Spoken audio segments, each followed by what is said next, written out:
हाँ, chapter number 10 SMCF का chapter number 10 infrastructure investment trust, right.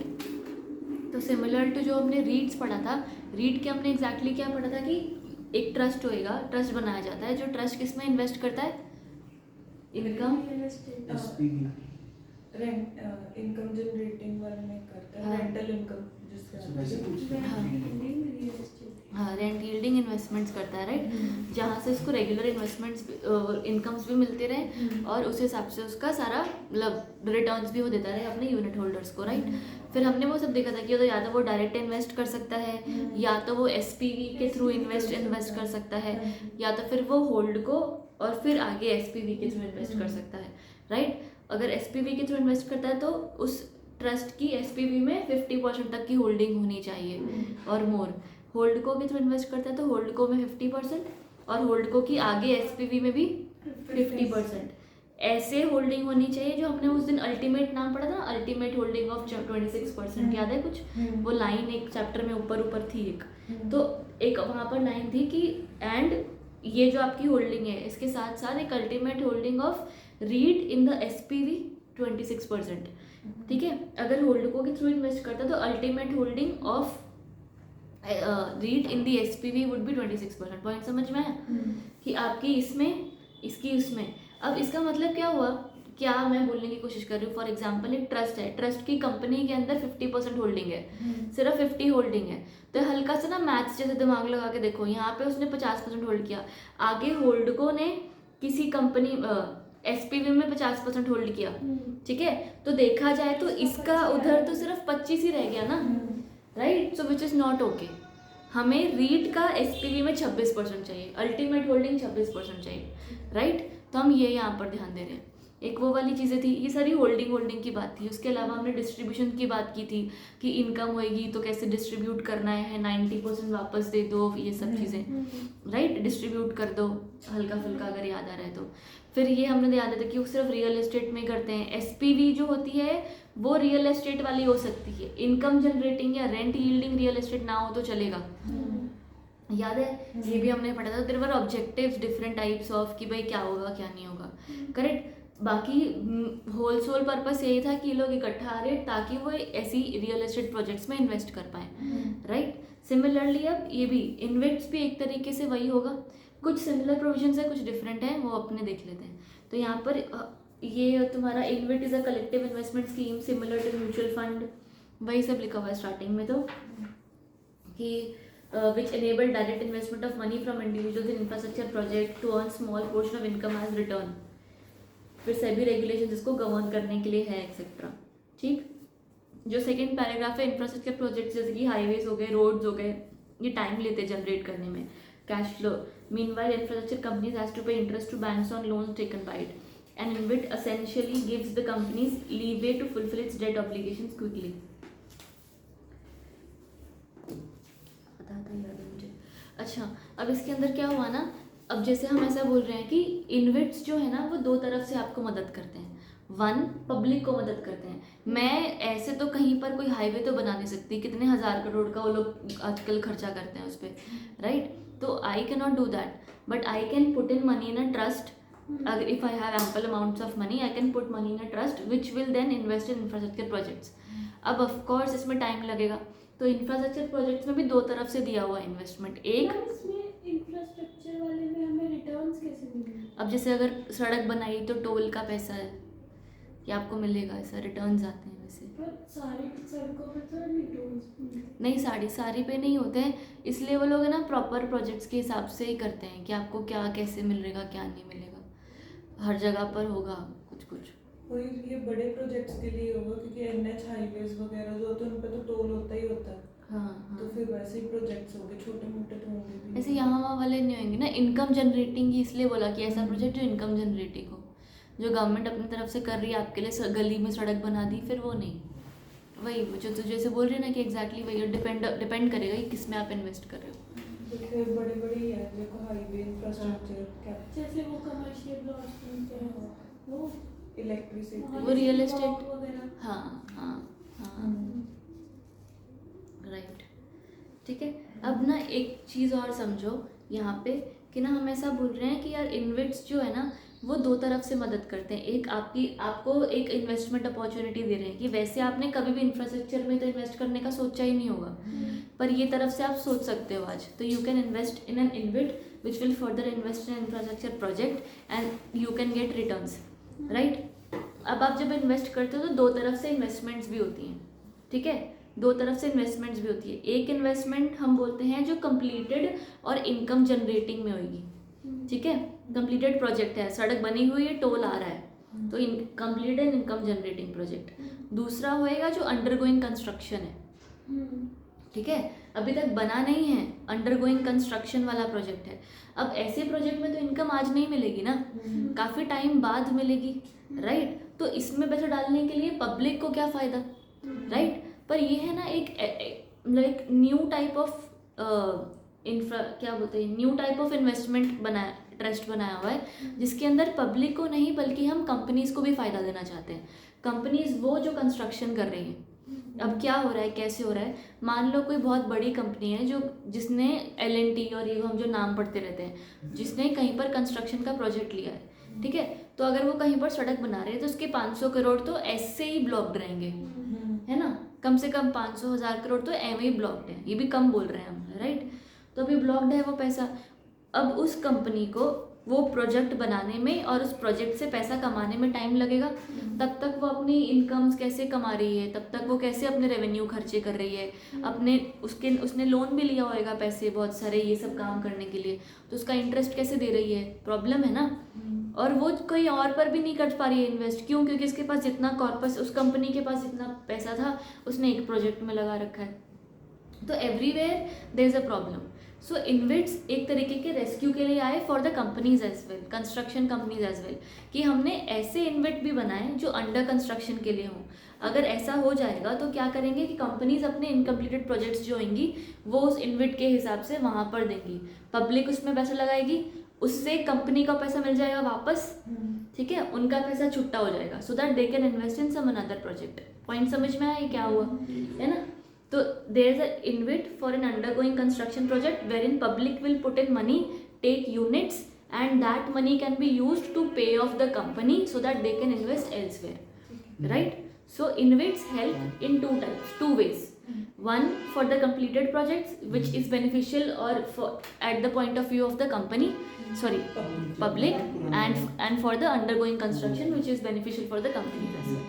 ठीक है। लेकिन अंडरगोइंग में कैसे रिटर्न्स आएंगे? भाई उसमें फिर टाइम लगेगा, आपको पता होगा कि आप पब्लिक क्यों ही करेगी? क्यों ही करेगी, क्योंकि अगर कोई बहुत बड़ा प्रोजेक्ट हो जिसके पास बहुत सारे फंड्स पड़े हैं, एम्पल फंड्स पड़े हैं, जिसका कोई पता नहीं क्या करना है इसका, तो ये फंड्स आए कहाँ से? जैसे भी तो मान ले शाहरुख खान है, उसके पास पड़े ना पैसे, he has money to invest, उसके पास वो कितनी मूवियाँ बना लेगा, कितना ही खर्चा कर लेगा और क्या ही कर लेगा, राइट। तो अब जैसे वैसे मतलब इसे रैंडम एग्जांपल्स कि people have ample of money जिसका उनको समझ ही नहीं आ रहा कि करेंगे।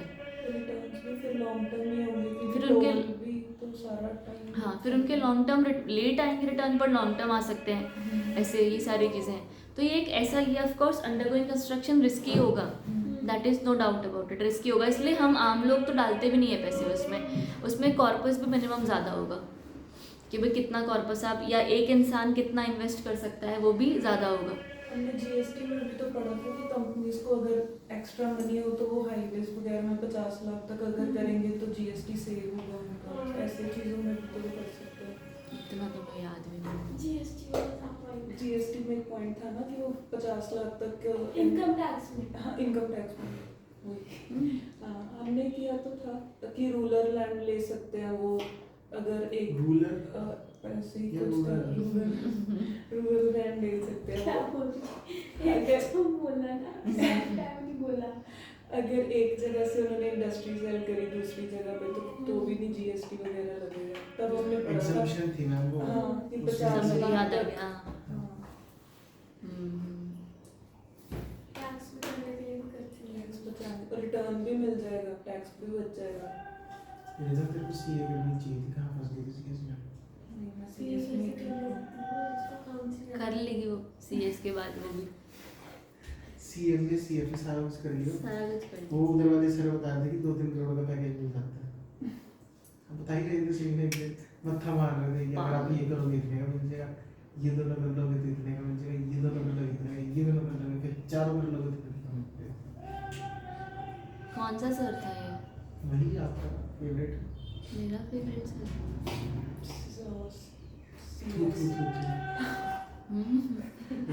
हाँ वो बोला सर आपने ये नहीं किया, आपके बच्चों को लूट रहे हो। क्या होता सर ज़्यादा कमा रहा हो? बहुत ज़्यादा तुम्हारा है। पता नहीं, मेरे को तो लगता है। आपको लगता नहीं कि आप कमा रहे हैं? हाँ, पर बहुत ज़्यादा नहीं कमा रहा होगा। क्या बात कर रहे हो? नहीं, अब कम हो गया होगा उसका। अब हो गया। आप गए हो क्या? नहीं गए ना, बहुत बच्चे आते हैं उसमें। बीकॉम वगैरह के आते हैं ना लोग। एमसीएम के बिल्कुल सामने है। एमसीएम वालों के पास कोई ऑप्शन नहीं है। सीएस के नहीं है, बस उसके पास किसी के पास नहीं है, सीए क्या है? सीए भरा रहता है उसको बैच। सारों ही में रहता है सीए। क्लियर होता है, करवाता नहीं वो पहले बारी में किसी से, तो भरा ही रहेगा। इसलिए वो क्लियर नहीं करवाता पहली बारी में, ताकि भरा रहे। वापस दुकान जाना था। चल बेनिफिट। बेनिफिट तो हो गया ना वहाँ के। नहीं यार, पढ़ो ये थोड़ा समझा मेरे को फिर। Provide long term financial options for existing projects. ठीक है, कैसे? क्या चीज़? ये कैसे, कहाँ, क्या, किधर की? ठीक है, क्यों?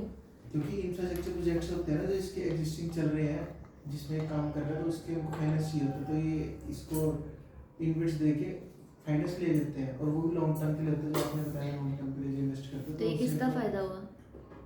इन्वेस्टर्स का फायदा देख रहे हैं। इसे इन्वेस्टर कहेंगे, प्रोवाइड लॉन्ग टर्म। हाँ, तो इनके लिए फ़ायदा ही है इन्वेस्टर के लिए। इनको आपने भी लॉन्ग तो टर्म बताया मैम कि लॉन्ग टर्म आता है, पैसा आता है। हाँ, Long तो term invest रहता ये है। मिसलीडिंग है हेडिंग। यहाँ पर it provides long term financial option for existing infrastructure. Existing मतलब अंडरगोइंग कंस्ट्रक्शन है, मतलब बना हुआ नहीं है, कंप्लीटेड नहीं है ये। ठीक है, तो यहाँ पर लिख लो, it is benefit for the construction company. It is more beneficial. ठीक है, it is a benefit for the construction company.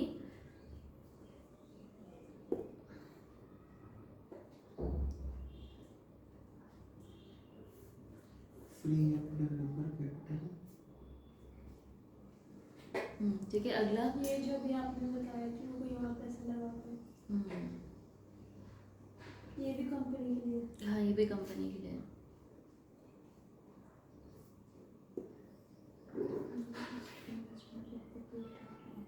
Done है। थर्ड,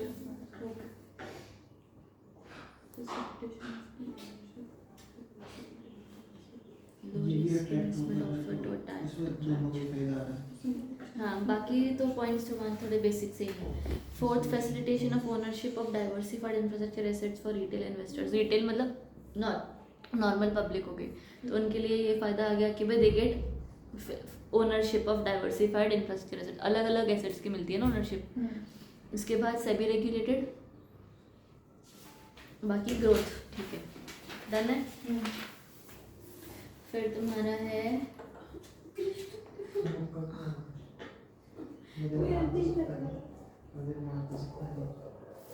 अब ना ये डिफरेंस बिटवीन, रुक जाओ बाद में करते हैं, डिफरेंस बिटवीन लास्ट में करते हैं। ठीक है, एक बार ये चैप्टर पढ़ के, नहीं तो समझ ही नहीं आएगा। Parties and intermediaries involve in an InvIT. पहला ट्रस्टी। अगेन इन्विट का भी वही है प्रॉपर कि इन्विट होगा, एक स्पॉन्सर होगा, फिर ट्रस्टी होंगे, प्रोजेक्ट मैनेजर्स होंगे, उसके अलावा लेंडर्स हो सकते हैं, फिर पब्लिक से पैसा आता है।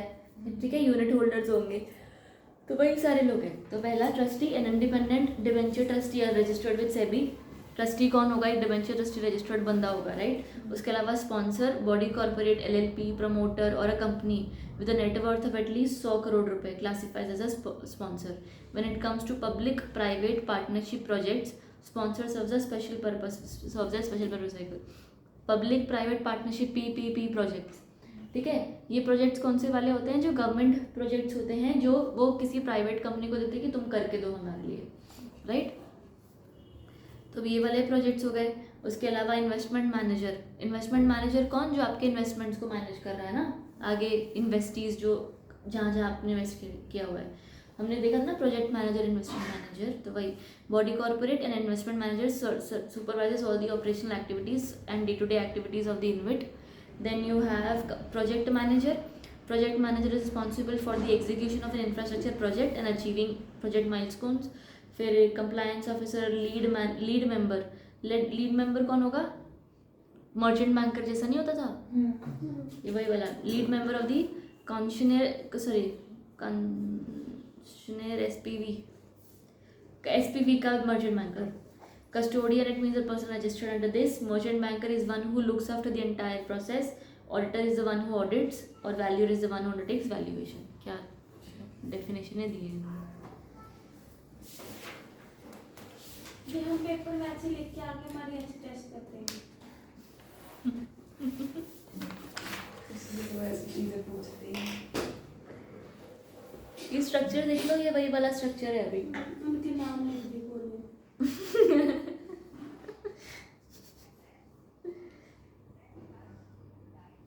तो रंगोलियाँ तो ऐसे ही बना देते हैं, कोई पहले बना देते. बनाई वो कोई काम है इसका.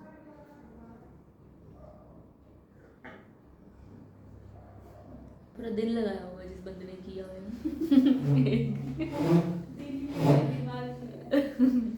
ओनली देखो. तभी कहते हैं दिन बैठ के पूरा बनाया गोला. ये रुक जा, ये नहीं पढ़ेगा. IFSC चैप्टर लिख दो इस पे. ये स्ट्रक्चर में नहीं अगले इसको बोल रही हूँ. ये अगले एक पेज आगे चलती है ना.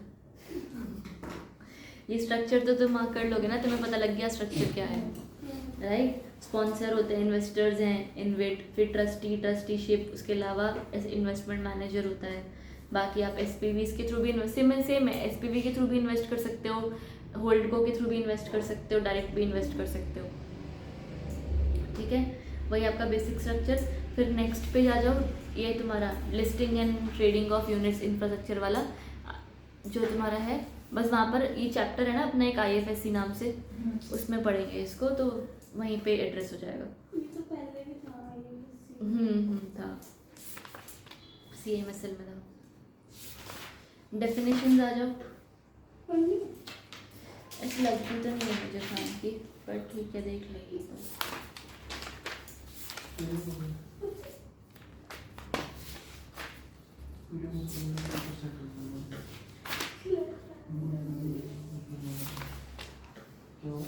तो मंडे को क्या पढ़ना है, ये किताब की दूसरी किताब?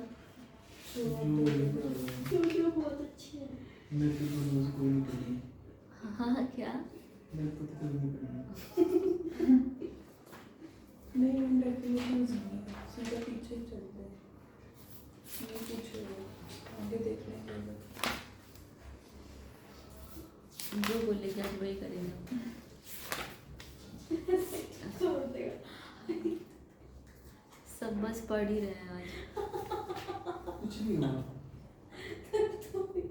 अरे इसको ऐसे ऐसे कर. कुछ नहीं हुआ, ठीक तो पढ़िए देखना. एकदम झटके से लग रहे हैं यहाँ पे. मटका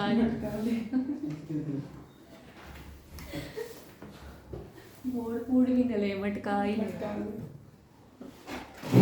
चलो वैसे ऐसे लग रहा है यहाँ पे कुछ थोड़ी देर बाद लग ही जा रहा है. क्यों? पता नहीं.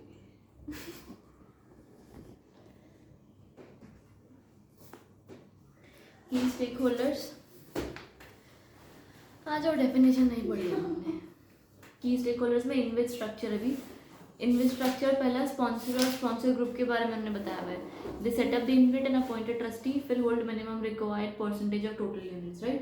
तो मेन तुम्हारा फर्स्ट पॉइंट ही काम का है, सेकंड पॉइंट तो फालतू है, वो आगे पढ़ेंगे. उसके अलावा इन्वेस्टमेंट मैनेजर इन्वेस्टमेंट्स करता है इन दी मेक इन्वेस्टमेंट डिसीजंस और ensure assets have proper legal title contract, तो वो ध्यान देता है सारा चीज़ों का. ट्रस्टी कौन होगा? जे hold the assets of the InvIT in the name of the for the benefit of the unit holders. ठीक है.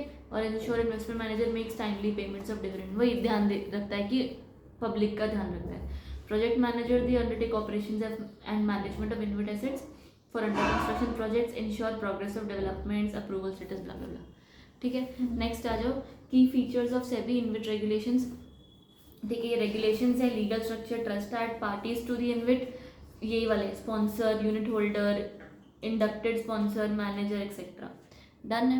उसके बाद तुम्हारा मैक्सिमम नंबर ऑफ स्पॉन्सर्स और InvITs can have and unit holding obligation. Each sponsor shall hold और propose to hold minimum 5% of units of InvITs on post initial offer basis. ये पता लगा, समझ में आया? ये वैसा ही है रीट में जैसा था कि कम से कम 5% तो वो लोग होल्ड करेंगे और कलेक्टिवली 15% होल्ड करेंगे, राइट? ये 5, 3, 2, 1 थोड़ा अभी भी मेरे को डाउट ही है क्या है, पता नहीं। वैसे तो हमने तभी भी छोड़ दिया था, रहने देते हैं अभी, अगर कुछ होगा तो मैं बता दूंगी इसमें, ठीक है? उसके बाद तुम्हारा however the maximum value of units to be held by sponsor group for compliance will not exceed 500 crore rupees. Done था, ये पढ़ा था। फिर units required to be held as mentioned above shall be locked in and shall not be encumbered. Locked in रहते हैं। Subordinate units shall be, subordinate units, रुक जाओ, जहाँ जहाँ सबऑर्डिनेट होएगा ना वहाँ वहाँ मार्क कर लेना, ठीक है? ये पढ़ना है क्योंकि बाद में।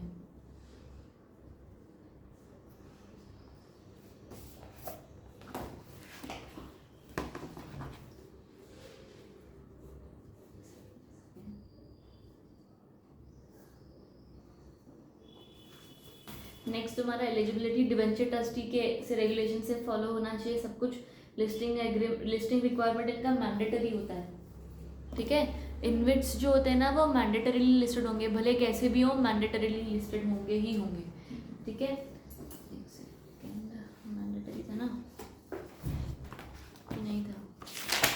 कहीं पे लिखा है ना?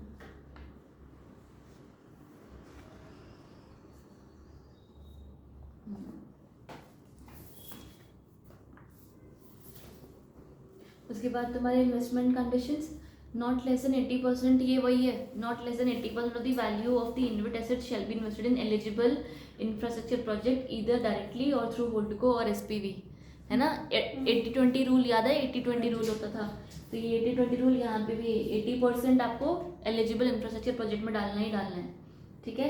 And incompleted and revenue generating infrastructure projects, incompleted नहीं होगा वो, इनकम्प्लीटेड एंड रेवेन्यू जनरेटिंग। हमारे में तो इनकम्प्लीटेड है। अच्छा, ये इनकम्प्लीटेड ये साथ में अलग अलग है, मतलब कंप्लीटेड एंड कंप्लीटेड में डालना है। इन काट दो।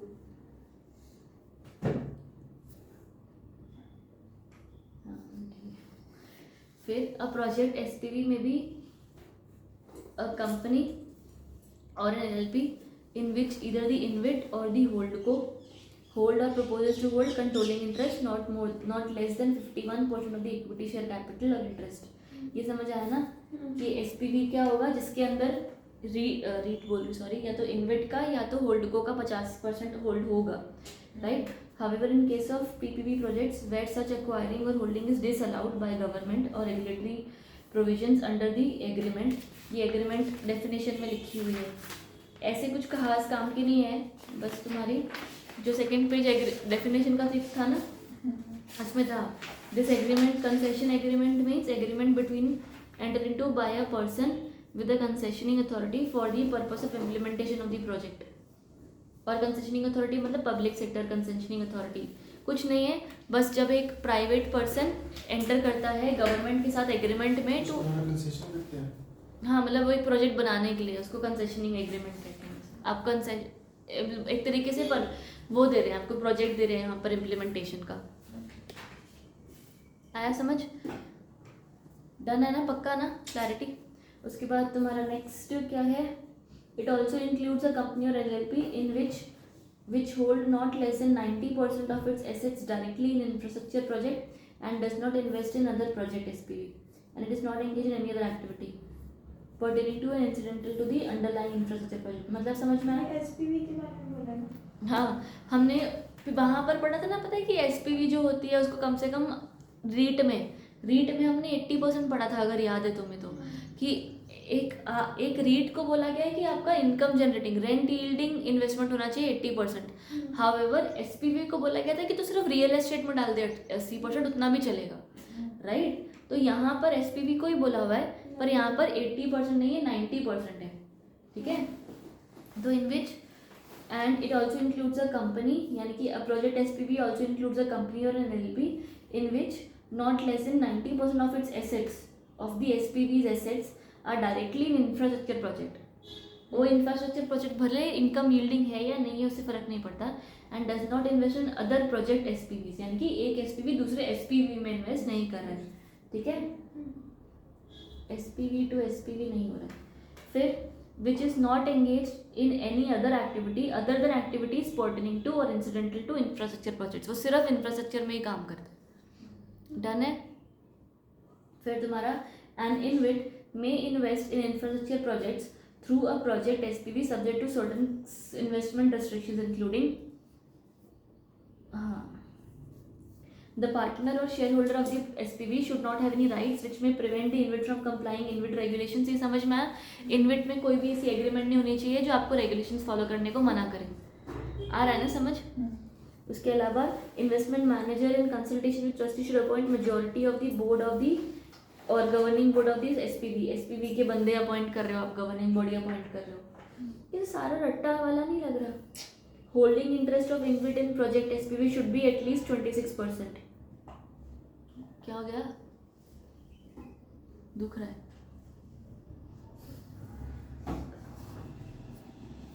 पानी अटक गया तेरा, बटन ढीला हो गया. The investment manager in consultation with trustee should appoint majority of the board of the directors or governing body of the project and as may be applicable. ठीक है, क्या करे, ये तो सिर्फ बोला हुआ है ऐसा. चल ये तो बैठे बैठे रूल्स हैं.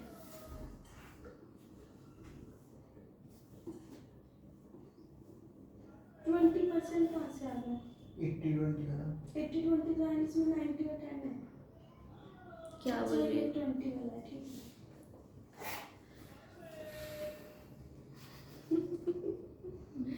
Not more than 20% of the value of InvIT assets shall be invested in the following other permissible investments आएंगे.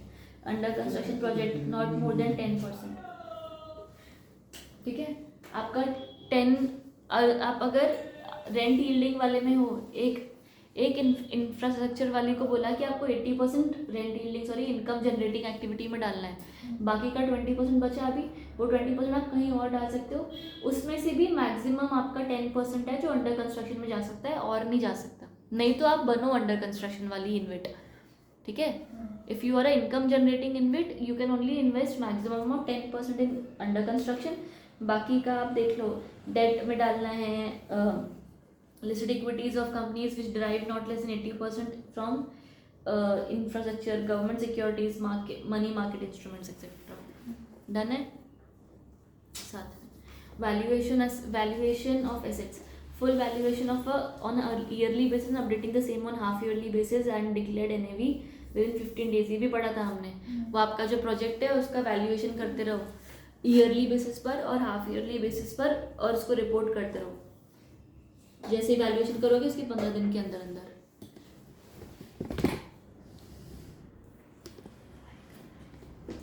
डन है यहाँ तक.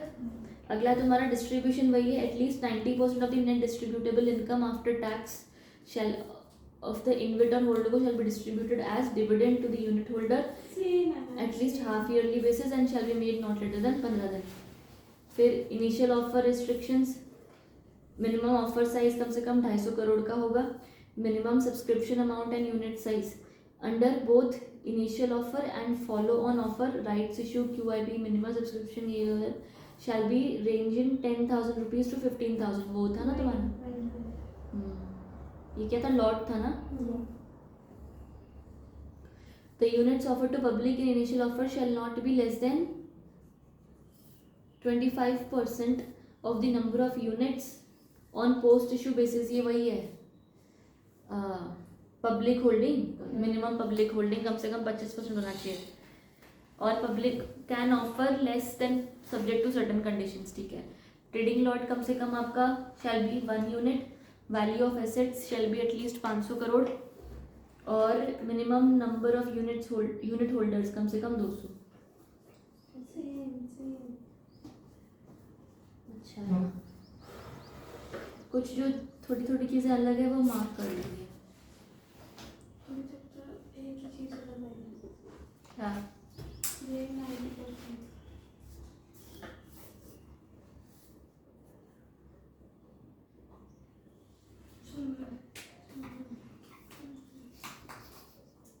No problem. Eligibility criteria next आ जाओ. Any person shall not act as an InvIT unless it has obtained a certificate of registration from SEBI blah blah blah. ठीक है. The following conditions shall be considered before grant of registration. Applicant यानी कि जो इंसान sponsor जो InvIT बनाना चाहता है, right? तो the applicant is a sponsor on behalf of the trust and the trust deed must be registered in India as per the Registration Act containing, ये पता है हमको, मेन ऑब्जेक्टिव InvIT होना चाहिए उसका. यहाँ तक सब क्लैरिटी है. अगला स्पॉन्सर ग्रुप के बारे में बताया हुआ है. ये एलिजिबिलिटी क्राइटेरिया हमने पिछली बार मार्क किया था ना कि हर एक का एलिजिबिलिटी क्राइटेरिया अलग अलग होता है. तो ये स्पॉन्सर ग्रुप का क्या क्राइटेरिया है? प्रॉपर क्लियरली आइडेंटिफाइड होने चाहिए कि भाई यही लोग हमारे स्पॉन्सर्स हैं इन द प्लेसमेंट मेमोरेंडम या offer document whatever. And each sponsor shall not less than 1% shall be identified as sponsor. ये भी हमने पढ़ा था ना कि पूरे ग्रुप में से एक अलग से बता दो कि ये मेन स्पॉन्सर है. क्या था इसका, ये लाइन का क्या मतलब था? ग्रुप होगा तो उसको एक ही जना रिप्रेजेंट करेगा. वन स्पॉन्सर था ना कि हाँ कोई एक ग्रुप में से एक रिप्रेजेंटेटिंग हेड होगा, राइट? उसके बाद each sponsor has a net worth of at least 100 crore in case of a body corporate or a company or net tangible assets of 100 crore in case of a LLP. ये mark कर लो, ये अलग point है.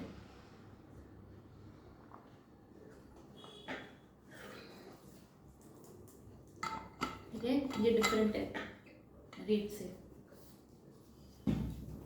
यहाँ पर इंडिविजुअल बोला ही नहीं हुआ है, स्पॉन्सर कंपनी ही होगी.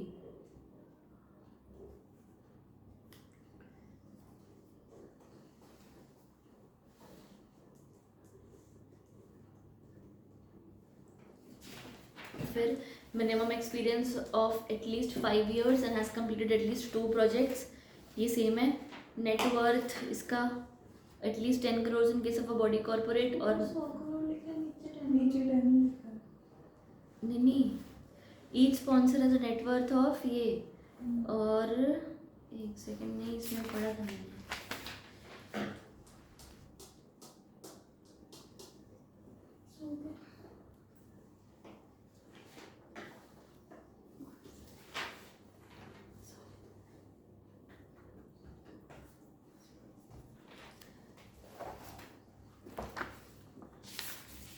लिखा ही था मैंने.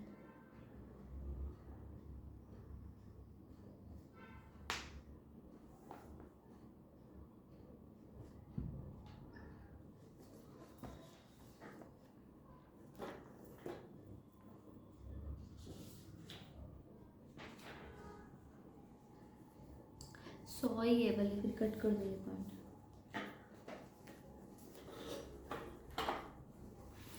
कुछ और 10 वाला आएगा तो वहाँ पर देख लेंगे, आ जाएगा. वैसे भी ये स्टार्टिंग वाला ये याद है जब वो लोग पूरे पे चैप्टर की समरी पहले देते थे उल्टे सारे. उसके अलावा minimum experience of 5 years in fund management, advisory, development, infrastructure sector, combined experience जो भी होना चाहिए. And combined experience of the director, partner, employ of the manager in fund management और एडवाइजरी सर्विसेज और department in the organisation is not less than 30 years. मतलब समझ में आया कि जो कंपनी के अंदर बंदे हैं ना, या तो बंदे इन द सेंस कि जैसे अगर जो कंपनी है इकट्ठी, वो कंपनी 5 साल से काम करेगी और अब उस कंपनी के अंदर हम सब काम कर रहे हैं. तो मेरा एक्सपीरियंस 10 साल का है, तुम्हारा 2 साल का है, किसी का 6 साल का है. तो करते करते हम टोटल करेंगे ऐसे कि भाई तो टोटल कंपनी का कंबाइंड एक्सपीरियंस कितना है. 2 तरफ से यहाँ पर कंबाइंड एक्सपीरियंस भी है कम से कम 30 साल का, बाकी मिनिमम एक्सपीरियंस 5 years स्पॉन्सर का. स्पॉन्सर एक कंपनी है, बॉडी कॉर्पोरेट या LLP ही हो सकती है, हमने पहले बोल दिया ना. तो इसीलिए ही उस बॉडी कॉर्पोरेट का यानी कि स्पॉन्सर का minimum experience of 5 years. And investment देखो यहाँ पर कंबाइंड एक्सपीरियंस है ना, स्लैश करके बाद में combined experience of the director, partner, employ of the investment fund in fund management और development is not less than 30 years. ठीक है, तो ये भी तुम्हारा डिफरेंट पॉइंट है.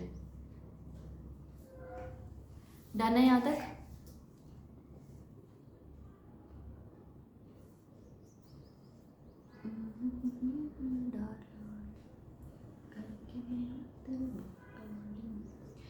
or more key personnel having 5 years of experience in fund management, advisory, development in infrastructure project.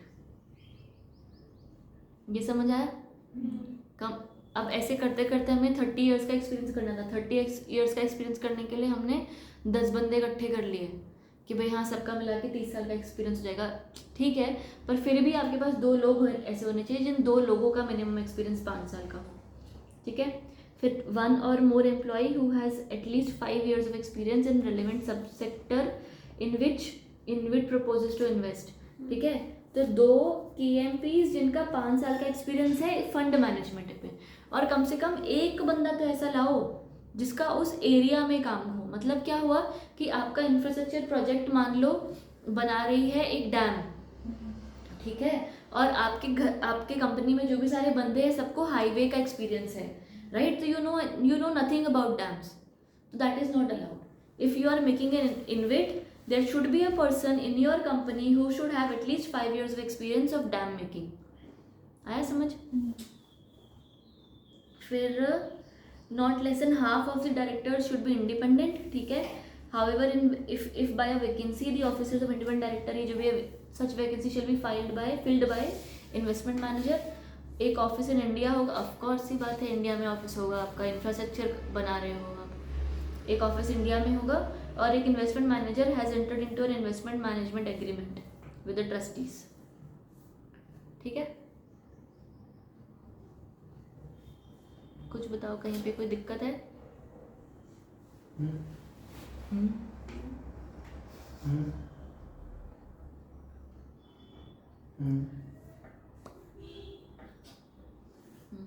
कौन सा कार्ड है? ठीक है.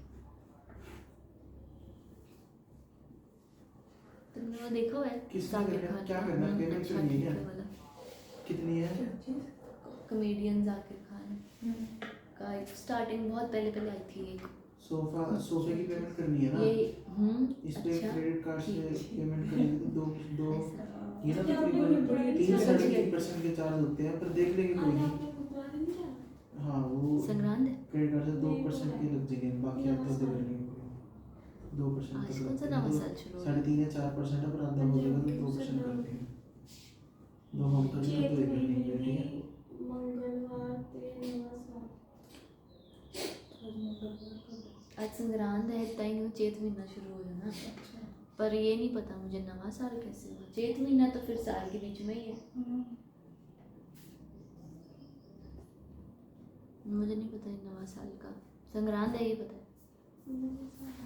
हमारे शायद वैसे नवा साल करते हैं ना कि कितने साल हो गए सिटीजन को, उस साल से नहीं, उसी मतलब कि पहले के देसी महीनों के हिसाब से आज नया साल है. अच्छा.